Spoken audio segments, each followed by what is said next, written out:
Hello and welcome to week 4. I'm going to try to keep the camera off because I'm not feeling super well, but I'm going to have to turn it back on. Actually, let me just go to Acrobat. This is about where we're at. Oops, I won't zoom in. So hopefully you submitted your research idea on the 15th. I'll get back to you as soon as I can. Um, this week is data wrangling, data management, things like that. This is probably one of the more important chapters, and it is a shame that your book doesn't do a better.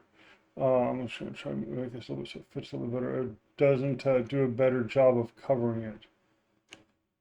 So there we go. So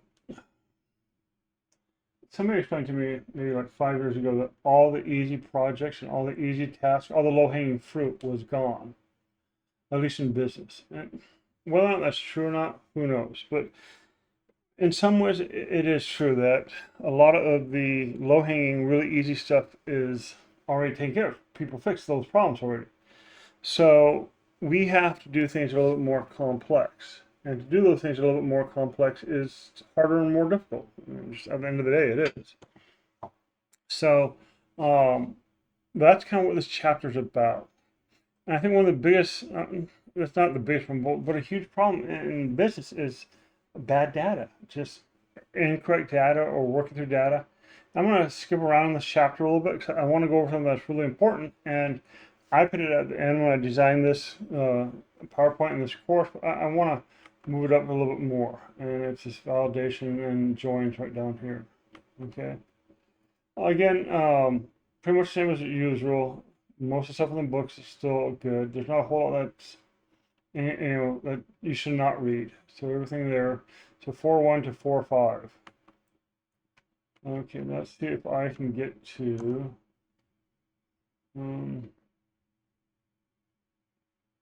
right here.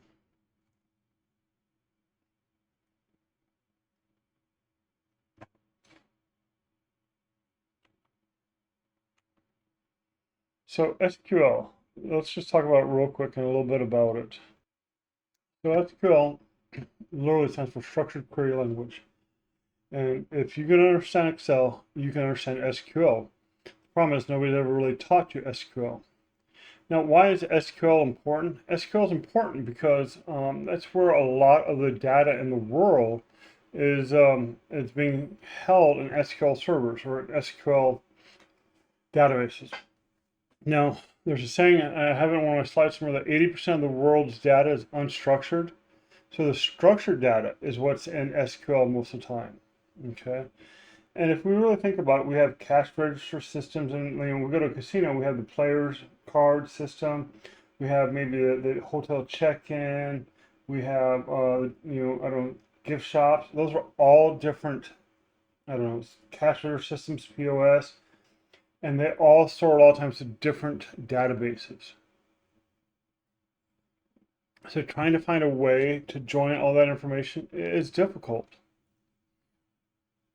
I can give you another example. So here in the Nevada market, there's Southwest Medical, SMA, Las Vegas. So here's a Southwest Medical. So when you go there, you get a patient ID. When you go to SMA Hospice, guess what? You get a different patient ID. When you go to OCC Las Vegas, you go here. Oh, not here. Well, you get a different patient ID, but right here, you get a different patient ID. So there's 3 different patient IDs that you'll get, and it's all owned by one company. So how do you join them? How do you get those things all together? And that's really where the value comes in. Is taking these different systems and saying, hey, we have a patient that goes here and does this. We have a customer that checks in, and we give him a coupon, and we notice that with that coupon he sees 3 shows. So it really does. It is really one of the more important things that we do in business. People really don't understand that, in the real business world, they don't just give you an Excel spreadsheet and say, hey, do an average on it. They'll say, hey, let's get these 3 or 4 different data sets, let's merge them, let's maybe get rid of some crap data, and let's see if we can clean it up, and let's see what we have. Okay. So, in a nutshell, there's a primary key and a foreign key. And basically what a primary key is, it's like the one number that is unique or that identifies a certain entity per that table. Okay.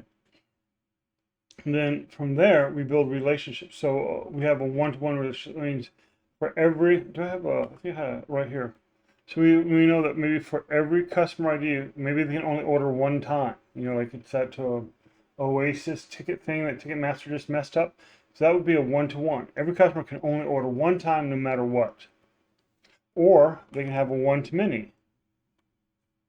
So a one-to-many is, hey, one customer can have multiple orders.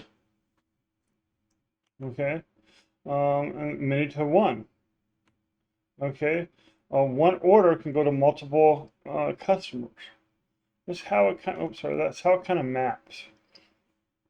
And we don't have to get into this too much, but the 10,000 foot overview is that, hey, we have a primary key, or we have some type of master identifier.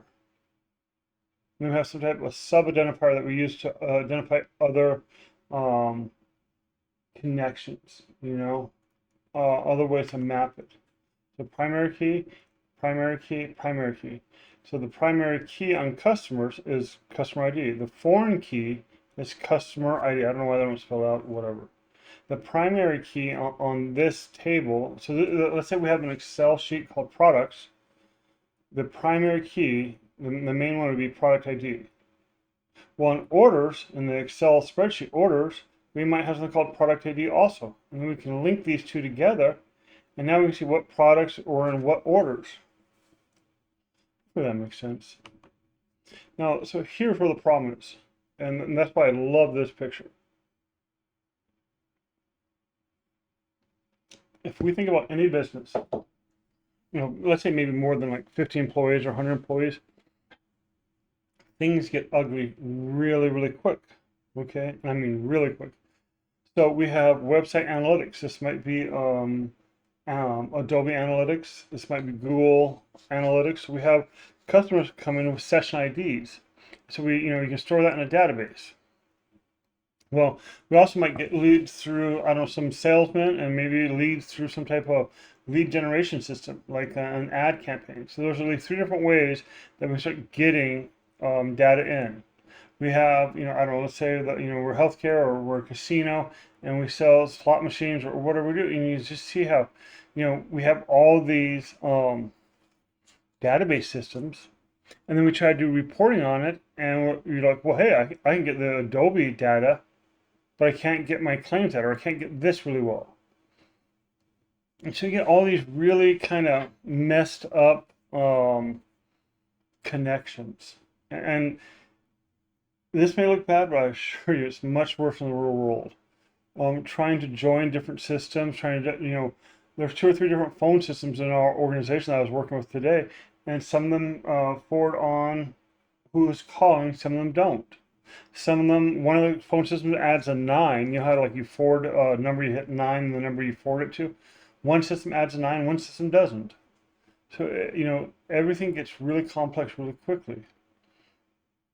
So in a real big idea, okay, there's something called a data warehouse. And a data warehouse will be managed by really smart people. We'll just say that, hopefully. So you'll have a lot of small databases. Maybe this would be like a cash register. I wonder if I can make my cursor any bigger.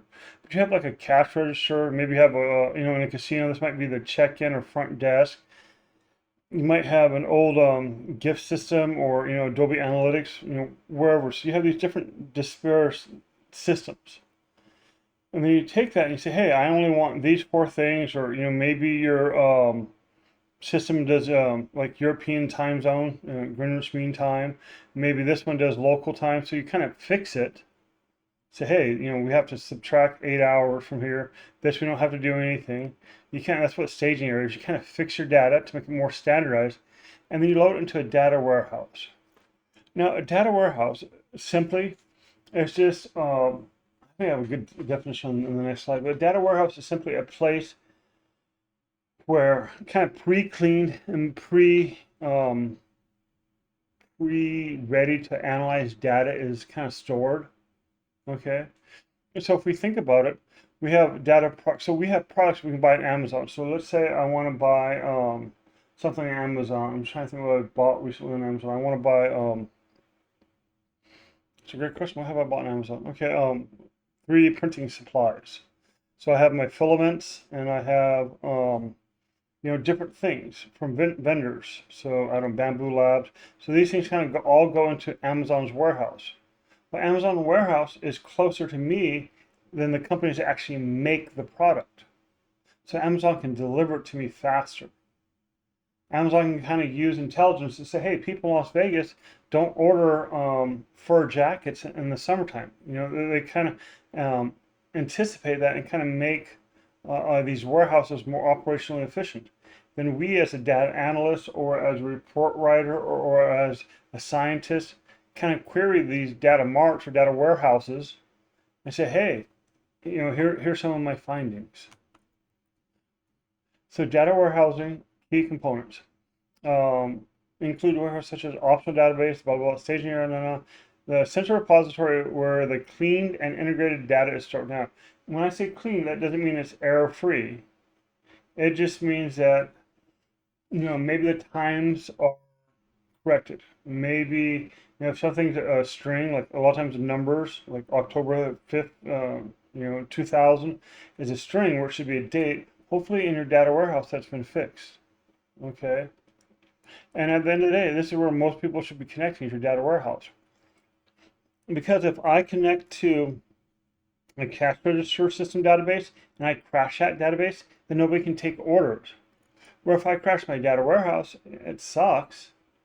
And I might take a couple of analysts out of their work, but we're still doing sales. We're still capturing the raw data from the customer. Okay.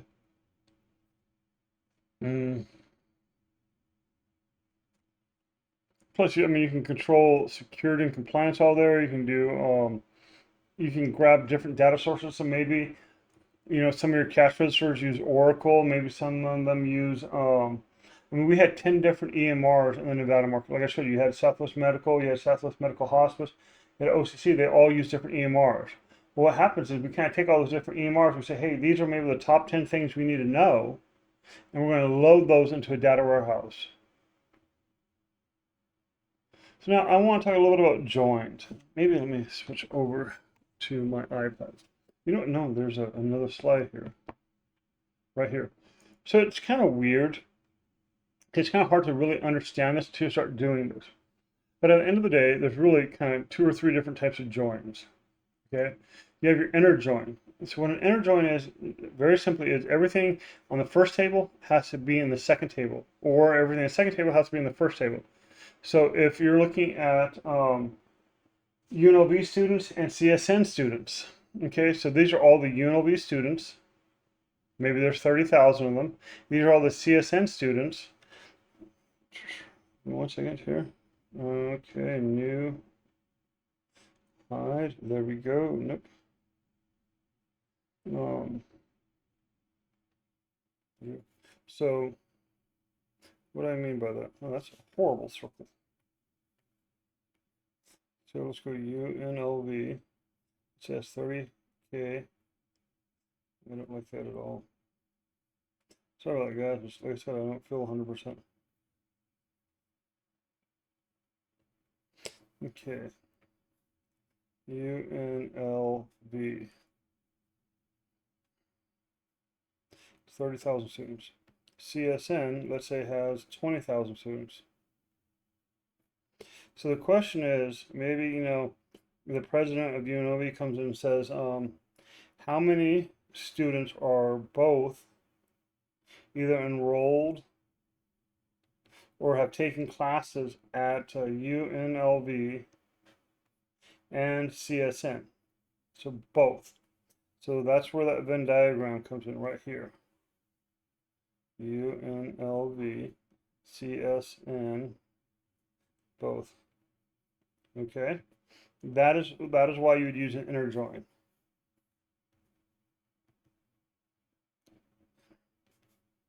So now maybe the next question is, so here's UNLV, and in theory, so this one, let's say that this is 5K, 5,000 students, whatever. Next question is UNLV 30K, CSN 20K. The question is, how many students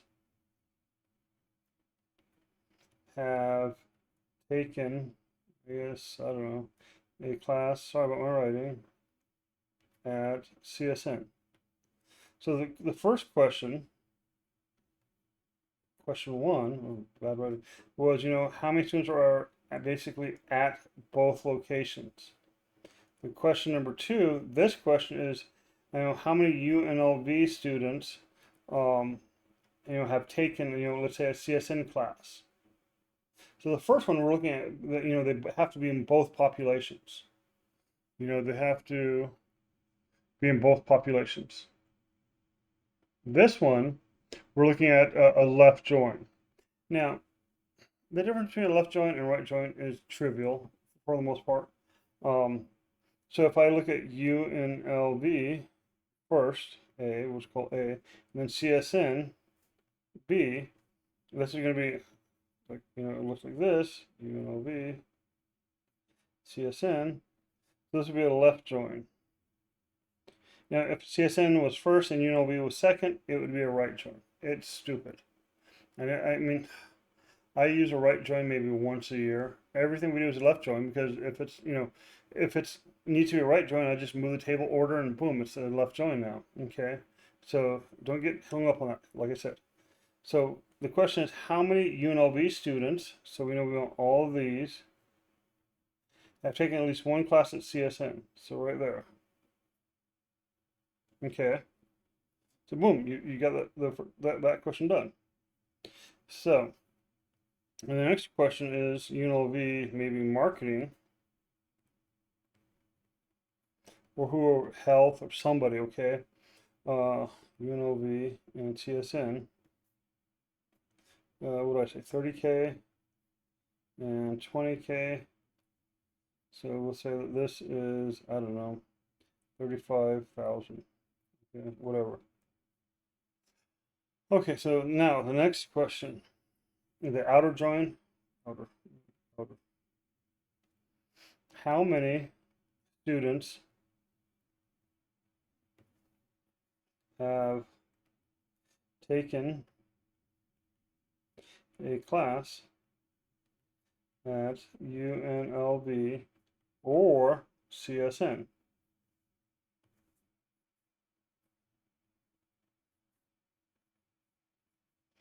Okay. Oh, sorry, let me undo that.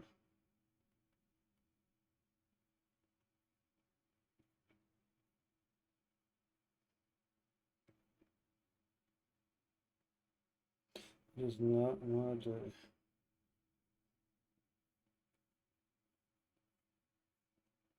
So there we go. And that might be like, I don't know, 45K. So once you really get this, you'll understand. The inner join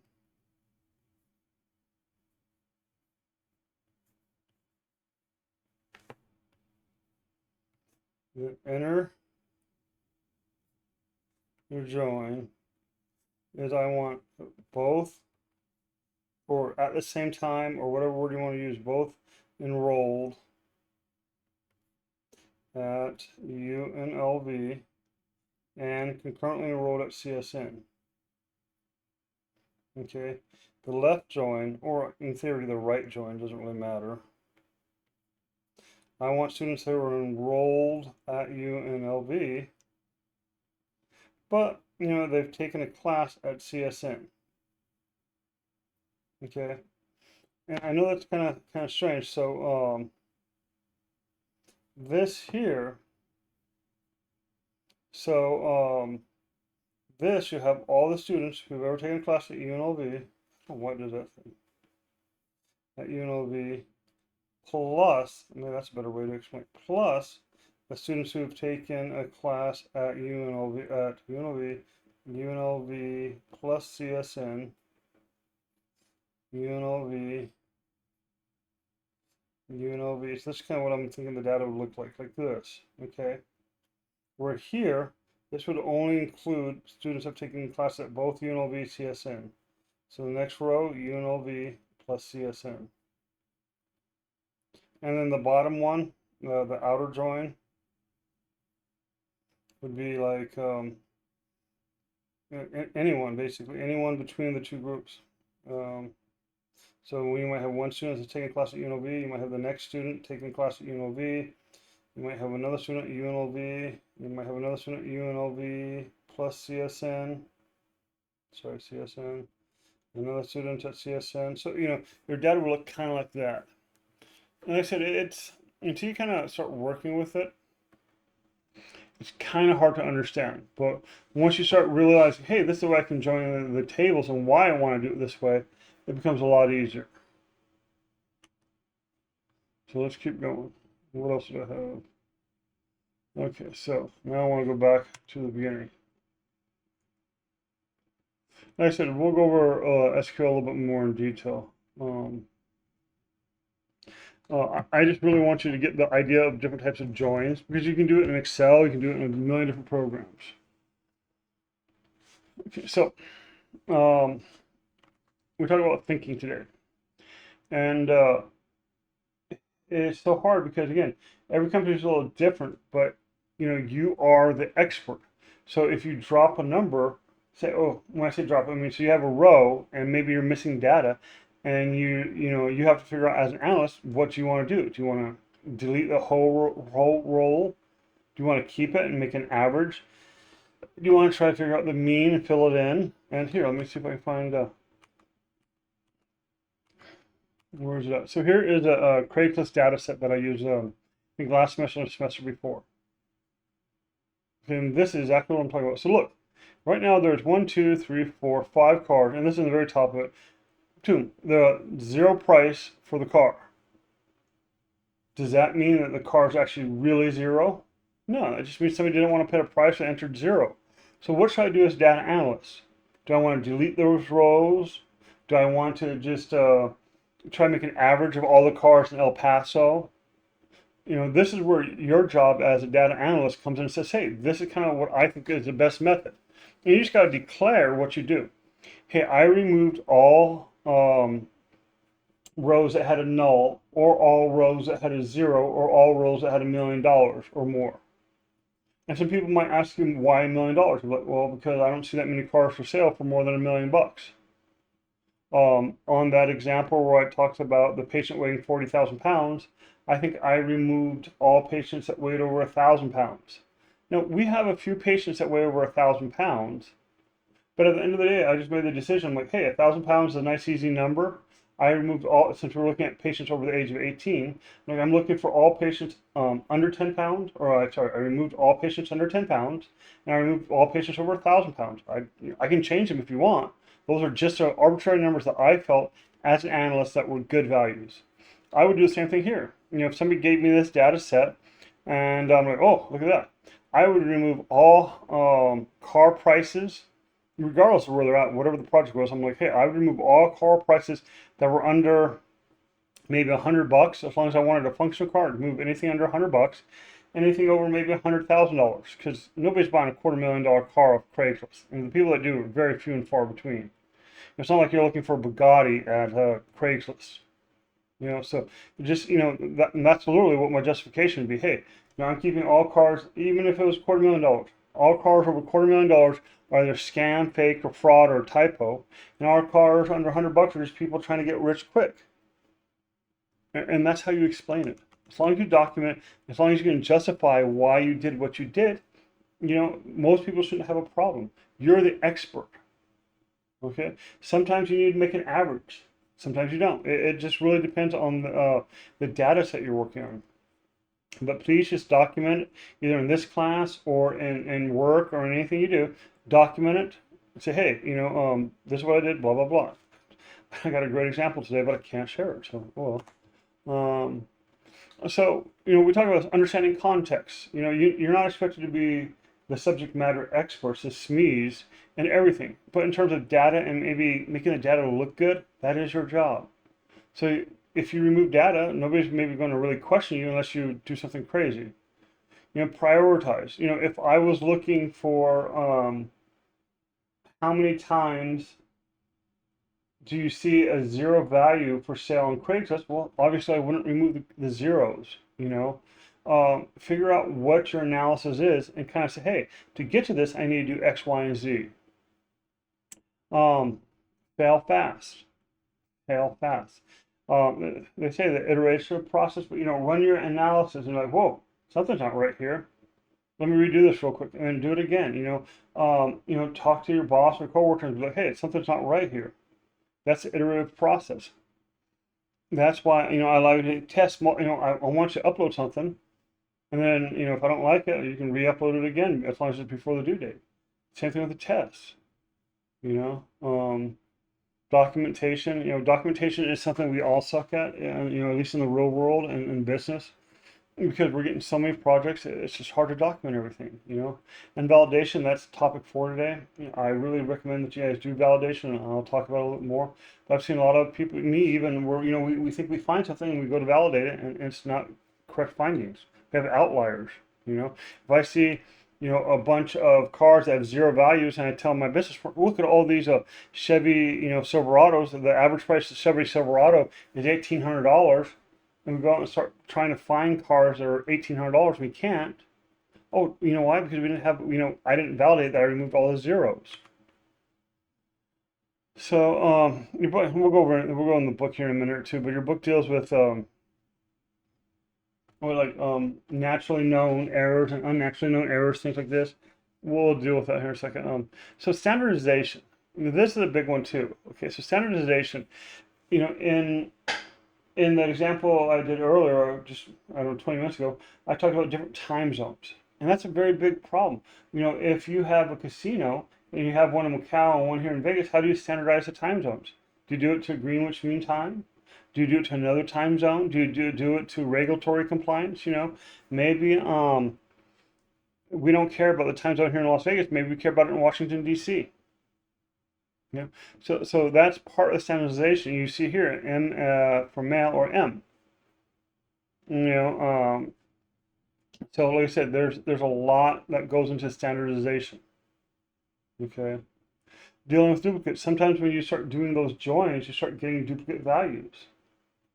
Now, do you want to remove them? Do you want to keep them? Generally, if they're true duplicates and there's no real value, you can remove them. Okay, but one of the systems I work with, we generally remove duplicates unless we're looking at transfer calls or transfers, because when a person gets transferred, the system captures the very first time they call that day, the daytime, the call date time, the usage, which I don't know, like some number and something else.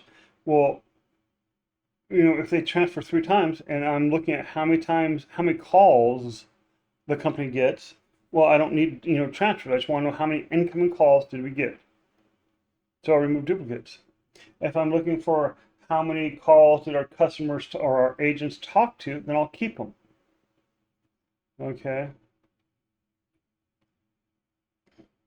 So like I said, this is a great data set. I mean, how, if I, and this is true, I got a couple other great examples here too. If I want to know, if my analysis was just on price by city, and I didn't care about the vehicle, maybe just remove these rows right here. If I want to know by vehicle, hey, how much did a Chevy Silverado in good condition get? And I had some of these that had 0 over here. Well, maybe I'd remove those too. So you really have to think about it. If I want to know how many cylinders, I'd have to even remove more. You can't see the whole data set, but like I said, it's important. It's just a Zillow one. Yeah, here is a data set that I have that I think I'm going to share with you. And it's a list of housing. I don't know if I got it from Realtor.com or if I got it from Kaggle. But here is, like a real data set that I used. And it shows this house that has, and again, outliers. Garage space. This one has 22 garages. Can you put 22 cars in there? That's why this has got the Zoolander. Maybe it's their ant cars. And so I looked at my data set and I verified it. I didn't think it was true. And there's a link that says, hey, click here to, and I went to the Zillow listing. Here's a Zillow listing. And yeah, it says 22 spaces on Zillow and on the MLS. And so, like I said, how do we deal with these things? You would say, hey, I'm going to get rid of any houses that have more than 4 garages because I'm going to assume anything else is an error. So there are data problems all over. This is a 2-car garage with a realtor type 22. But just imagine, too, if I bought this. This is just from ChatGPT, and I'm not a realtor. I think there's 1 or 2 realtors in class. But, I mean, if I wanted to buy a house that had 10 garages and, I'm out of state, and I say, oh, look, that house has 22 garages. I buy it, sight unseen, which who knows. What are the legal ramifications? I don't know. I'm not a real estate agent. But that might be false advertising. You might be able to get in trouble. And there's a lot that can be done. I mean, it's a typo, but still, typos can matter. Okay. So, we talk about that data cleansing process, 22 garages or missing data. It happens at multiple times. It's not one of those things that you just do one time and boom, it's done. So ingestion, if we can sync our computer to maybe a normal time zone, or we can kind of fix it, when people type it in, we could have a check on some type of MLS that says, hey, does this house really have 22 garages? That's 3 standard deviations outside the norm. And you hit yes, and then it really does. You hit no, it doesn't. So that is data cleaning, or at least data checking at ingestion. When I say at ETL time, that means from the time a person enters it on the MLS to maybe it goes into the website or somewhere else. Extract, transform, and load. We're doing something with that data. We're putting it in a data warehouse. Because again, if it just sits on our local computer or it sits on our iPhone, it's no good. We want to be able to take that data and then put it through ETL. So a lot of the people that design ETL pipelines, we do basic error checking, but we can't grab all the errors. But like on some of my ETL processes that I used to manage, I check for emojis in text fields, because sometimes nurses will use to put like the little shot emoji, and that messes up other systems. So I strip out all the emojis. So at ETL time, that would be an example of that. During analytics and processing. So when you are an analyst and you're working on your data, hey, something not right, and you dig in a little bit, there. And also at reporting, when people ask you questions about it. So I love this. I wish your book went into a little more detail. Completeness, timeliness. And one of the big pet peeves, and this is very common, honestly, between a lot of businesses, a lot of different companies I've worked for do this. So they want to know when a customer's active. So they'll put the birth date or expire date as like 12/31/9999. And it's just weird. Or they'll do the exact opposite, 1/1/1783. Because we know that nobody was alive in 1783 that's still alive today. So if you see that date 1783, they're still active and alive. But instead of just having nulls, they always put a time range there. Validity, is this date a U.S. date? Is that February 4th or is that 4/2? Different dates, different countries use different date systems. And we talked a little bit about this last week when we talked about Excel and auto formatting, where Excel can change like September 9, a G name, whatever, to something else. Integrity, uniqueness. So my name is Richard James Young. It's my full name. That's all my student ID. I've been pulled over by a police officer named Richard James. In my company, there is 8. Last time I checked, there's 8 different Richard Youngs that work for the company I work for. I think there's even a Richard J. Young. I think it's Richard Jim Young. Okay. There's a lab at Stanford called Richard James Young. I think there's a weapons guy that does Richard James Young. So my name's not really that unique. So we have to find ways to make, or my student ID. What I'm trying to say is that my student ID is only my student ID. Nowhere else in the world, or no, in the UNLV's world, is my student ID useful for anything other than recognizing me, Richard Young. I'm sure even at UNLV there's probably another Richard Young. Okay, but my student ID is that one student ID that identifies me in a single time and place. Okay. we talked a little bit about this, common issues. These are things that I've just found I think might help you. Okay, leading spaces, nulls, and empties. Now, what do I mean by like leading spaces? So sometimes, see if I can find an Excel thing real quick. Okay, this is just some random house data, that realtor.com data I was talking about. So, okay, so this is what I'm talking about. Oh, okay. A couple good examples in here. Copy, new, paste, general. Sorry. So let me do. Okay, so what we do know is we know that if I have one in this cell and one in this cell, I can join them, right? Join, no problem. Because again, at the end of the day, this equals this. So they basically, oops. I don't know if we do that, equals this. They match. So they match. And there's ways you can do this all in Excel. Okay. But now, if I'm looking for a zip code, I guess technically this is just not equal 0427. Depend. What's it? 027. Okay, so those are different numbers, even though they're the same zip code. I mean, also, sometimes too, even if you have a 5-digit number, so these do not, even they should equal, they just don't. I'm gonna paste that in there. I think we'll have to. Let's say 43315. Okay, so you have that string, or even as a string, it wouldn't match. But if I have an extra space here, even though they look the same on the screen, mathematically, that's 5 digits, and this is, or 5 characters, 5 variables, and this is 6. So I have a space in there. Even though I can't really see that space, it's a big deal. Okay, so that's what I'm talking about when I talk about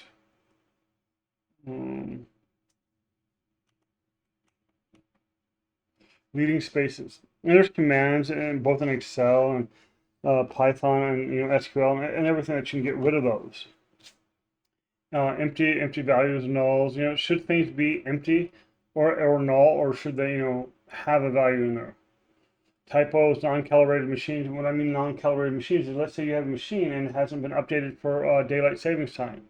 It's just one example that drives me over the wall. Maybe you have a machine that nobody knows how to reprogram for taxes. Like the new tax rate, let's say is 9%. Nobody knows how to update that machine. Sometimes names. That SMA hospice.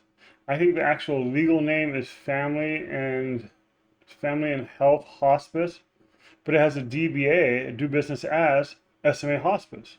So in some systems, it's listed as FFH, Family and Friends Hospice, whatever it's called, and some of it's listed as SMA Hospice. So in theory, when we load it to a data mart or data warehouse, it should get cleaned. That's not always the case. A lot of other little things, but I just wanted you to kind of, get an idea of where some of your problems can lie in. These are some of the things that, again, I've suffered through. Your book does talk about this, but I don't know if it does really the best job. So if you really think about it, you have a delimited file. And the way JSON and XML look compared to HTML is very, very different compared to CSV or TSV. So in the most simple terms, a comma separated value is literally just one value, a comma, another value, comma, another value, comma, another value. It's very similar to Excel. Excel is just a very fancy CSV. Okay. Another common format is a TSV, tab separated, or pipe separated, where they have like a little up and down. Okay. Now, JSON and XML, it's tabulated, but it's tabulated in a hierarchical order.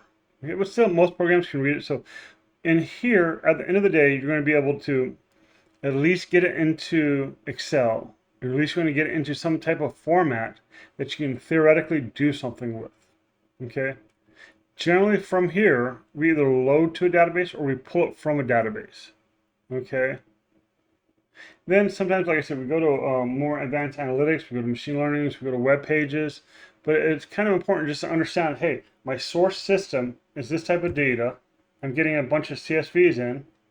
and I'm loading them to a database, and I'm pulling them back down. Because that's a lot easier process to manage than, hey, I'm trying to scrape a web page, and I'm looking for one particular thing on a web page. I'm trying to take that one particular thing and go to a database, and then from that database, I'm trying to go back to Excel. It's a much harder process.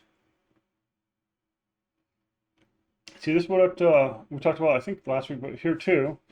There are tens of thousands of genomes in the human genome, and there's a bunch of them that have mistakes. What did we say last week? 30% of them have some type of mistakes. And it's just auto-formatting in Excel. There is, we can start with a really big picture, and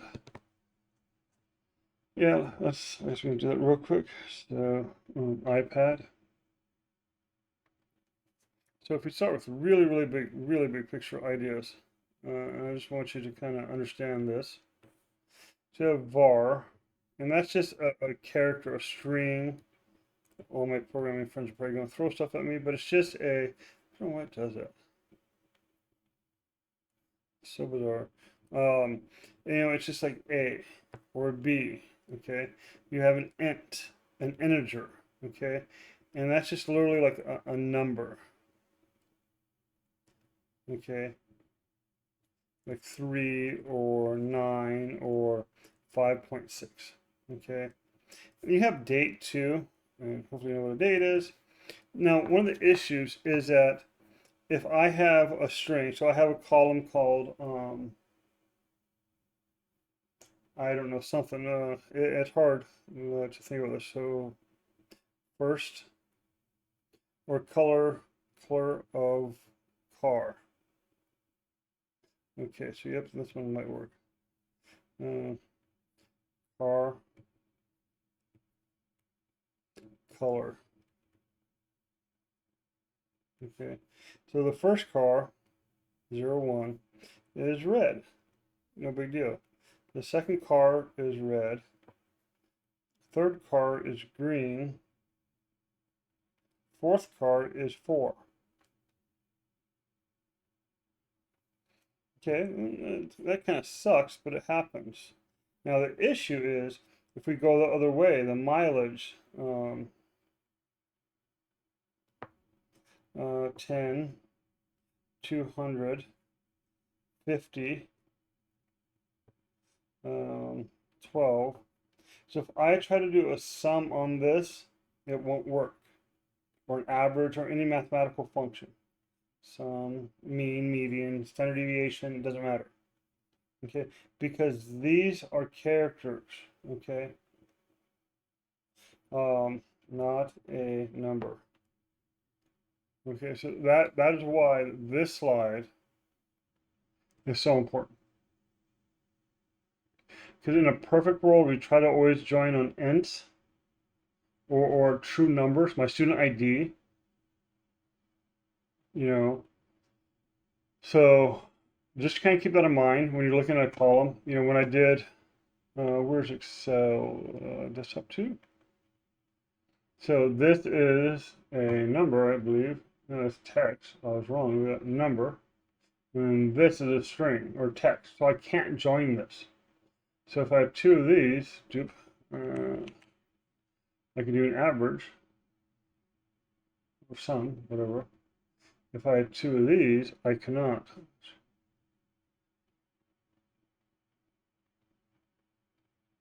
Watch it works. Yep, it doesn't work. I can't do anything with the same thing, same values to the human eye. Doesn't work because these are text. And that's not a 4. That's an FOUR. This is a 4.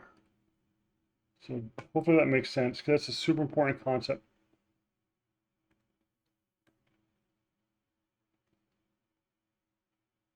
Now, again, this is what your book uses: missing completely at random, missing at random, missing not at random, okay?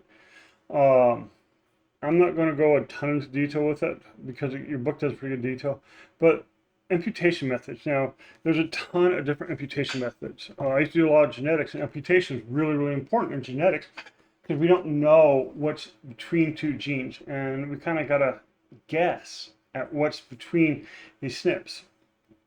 And there's multiple different ways to do that. So on that car thing that you saw where we had a bunch of zero prices, well, I could put the mean price in there.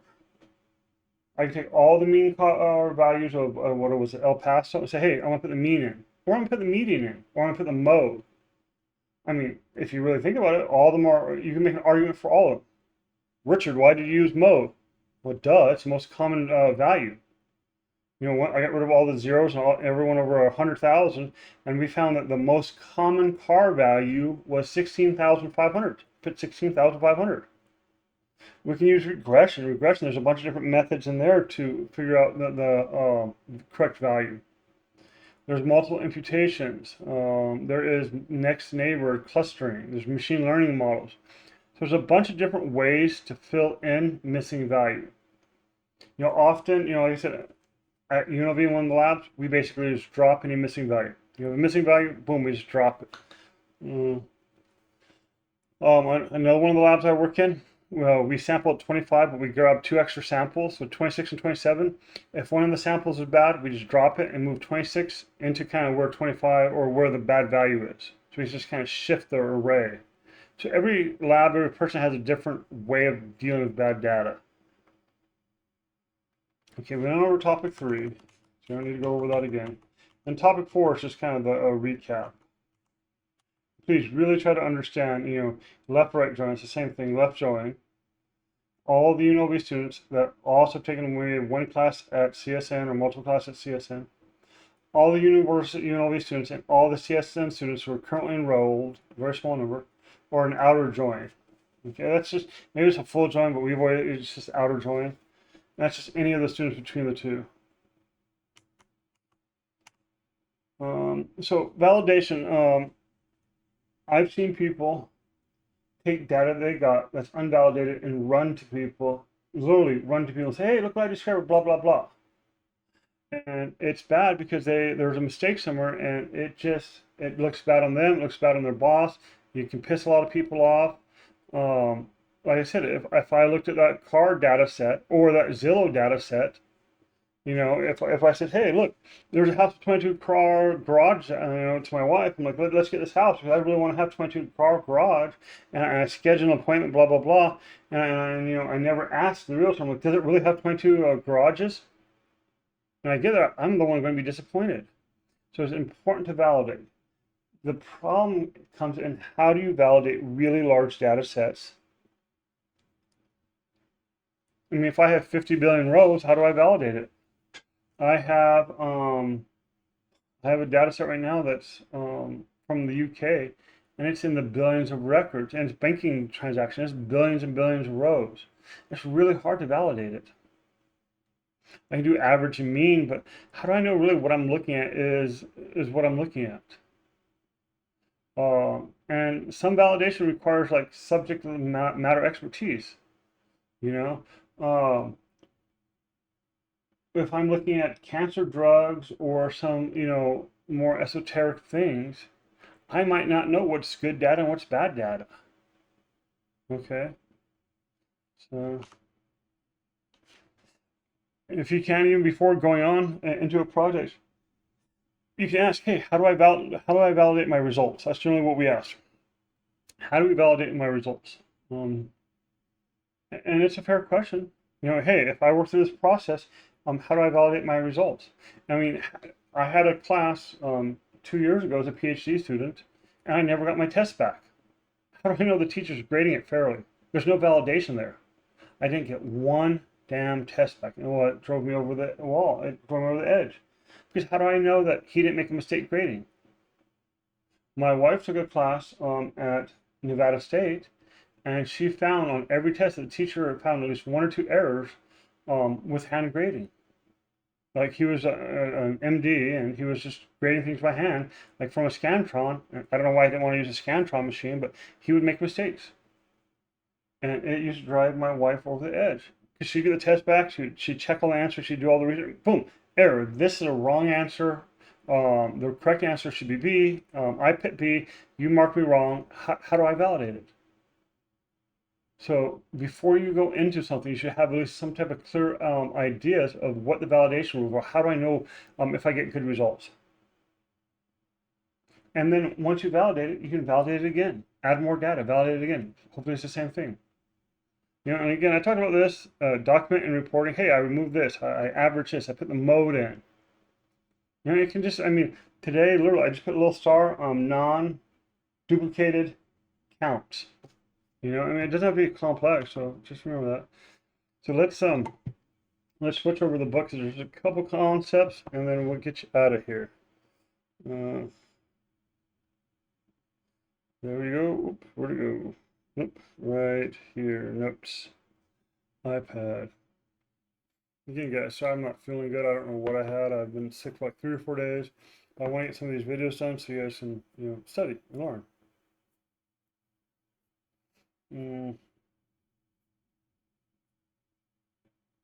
This is where I kind of talked about the differences right here.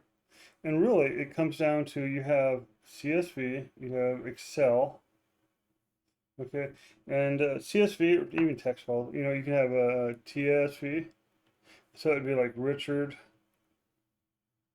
tab. I don't know where I change color. Tab, TAB, Young. All those are just from older systems, but they're still very common today. You have a piped. And a lot of times it's just piped, but sometimes people say piped. It's Richard. Like a pipe. I should have made that different color. Young. The CSV, Richard, comma, Young. And sometimes there's a term that they're, I don't know, columns were quoted. So that would mean like this. And that's important because sometimes you can have, you know, movie titles that have a comma in them. Okay. So that's why we do that. Yeah, I guess that's just that. Yeah, here's a good example of a CSV.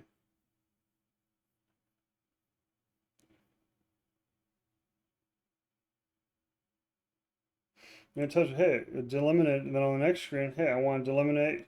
A lot of times you say, hey, by a pipe. So now it's pipe delimited. That's how easy it is. So I don't particularly think this is a really good unstructured data example, just to let you know. I think there's a bunch of better examples. Take a picture of a kitten. That's an unstructured data picture. So this is what I'm talking about, again, with the data and formatting. You know, if I'm to give you, that's up to you. There we go. There's one date. That's not a really good date.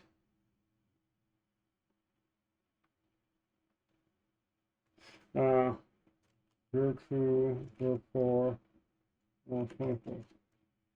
Okay, so you know we know that that date. Yeah,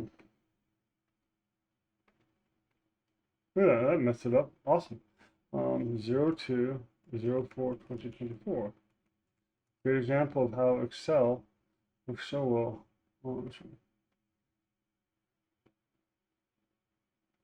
I love Excel. See? And not only that, and copy. What data sits in the US? What data sits in the UK?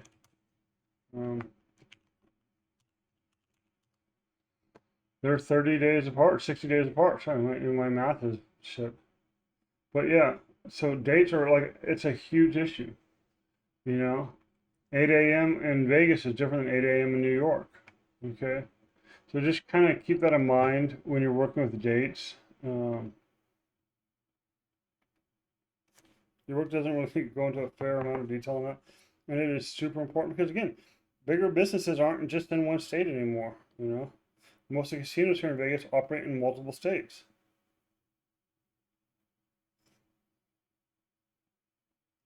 The book goes over this one actually pretty interesting. And actually, surprisingly, splitting a single field into multiple fields is more common than it should be. But what else? There's a couple of things I thought I wanted to go over here. And there is that the concat. Yes, yes, to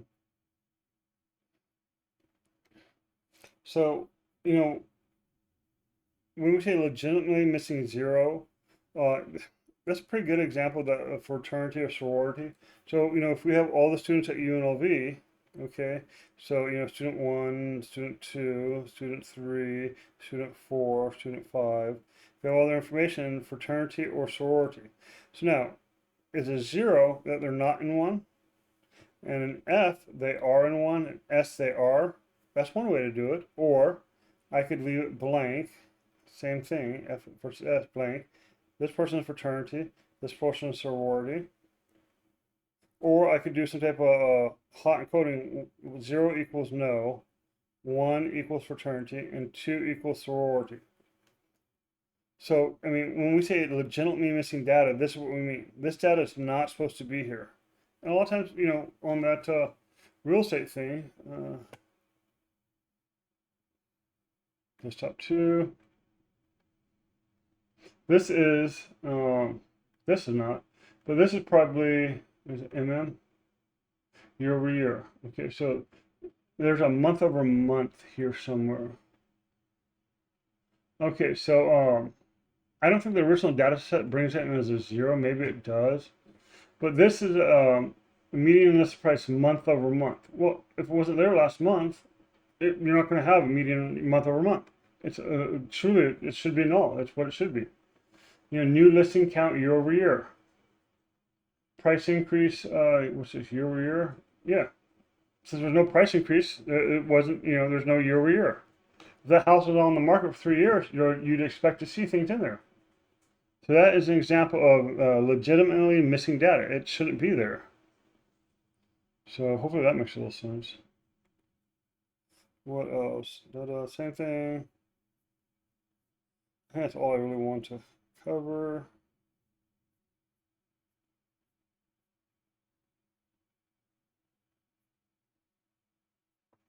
I think one of the things, even though he doesn't directly talk about it here, is you have to also think too, sometimes things can't go negative. You can't have a negative tire tread depth, okay? I know that's not really what he's talking about, but it's one of those things that when I start doing data validation, I start thinking about this, you know?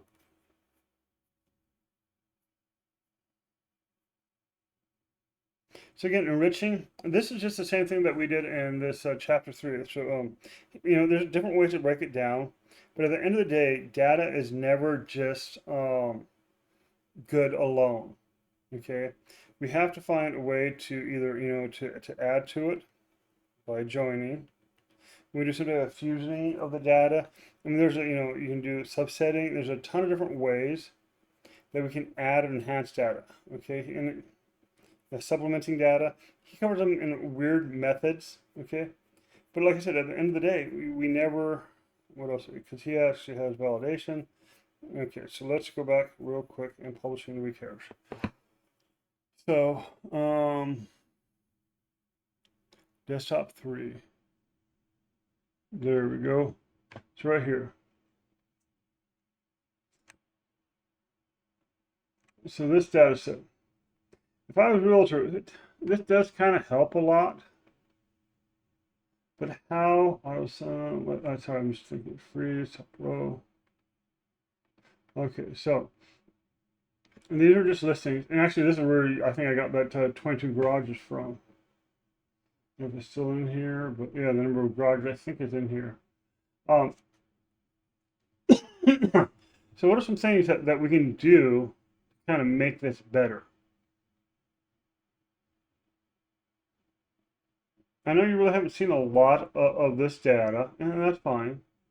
But what if we had the median income of the zip code? I mean, that's available through the census.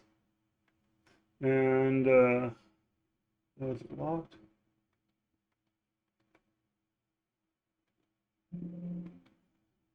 Okay, so income. So I know that if this person, that median income is 50K here and 50K here, sorry, 50K here, insert, let's just go insert here. whatever machine. That these people are spending a lot more of their disposable, a lot more of their income on these houses. Let's go backwards. This, I just whatever. It's the same. It doesn't matter. I guess I'm not going to be lazy about this. So let's take this equals this divided by 12.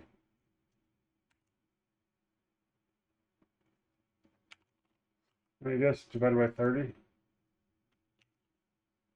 I usually just do something else, but so let's just say that's their average house payment. I know, and Excel can do harmonization tables, everything else like that.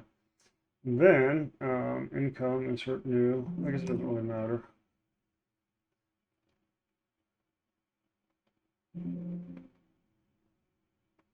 So I know that we'll say this person makes 120K. Do 60K. 60K. That means that person makes 5,000 a month. So this equals this. I guess 5,000 minus this.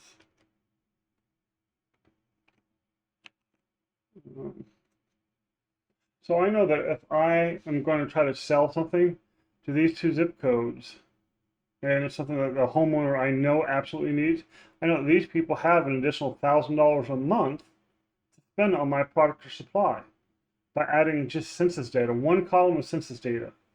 Okay? I mean, it wouldn't be that hard to grab all this data from census and do the same thing and figure out, you know, oh, look at that.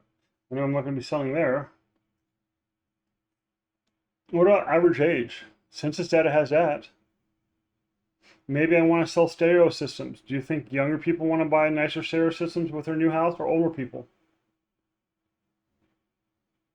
So that's what I talk about when I say, hey, you know, we need to add the data. We need to fuse the data. So what I would do is, let's just use the stereo system as an example really quick, and then I'll leave you be for the day.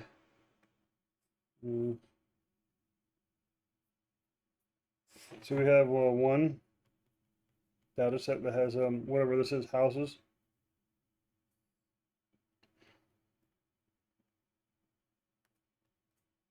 With zip code. We have another data set that has a average age and income for, I don't know, the top, let's say 1,000 zip codes. So now on this, I would do a left join. I would take number 1 and number 2,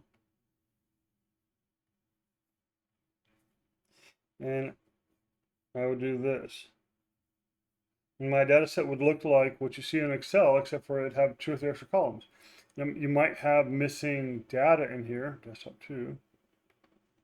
You know, you might have, hey, this data is missing, and this data is missing, something like that, because again, left join, and you might have missing data, because maybe this zip code wasn't in the top 1,000. Okay. And once you kind of get those ideas, it becomes a lot easier.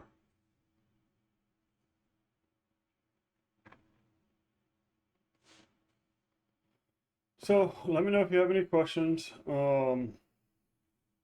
went over a lot of stuff today. It's a really intellectual process. Try to really join them or try to really understand them. I'll put a couple of LinkedIn learnings on the page. If you want to go through that, that's great. You don't have to. It's completely optional.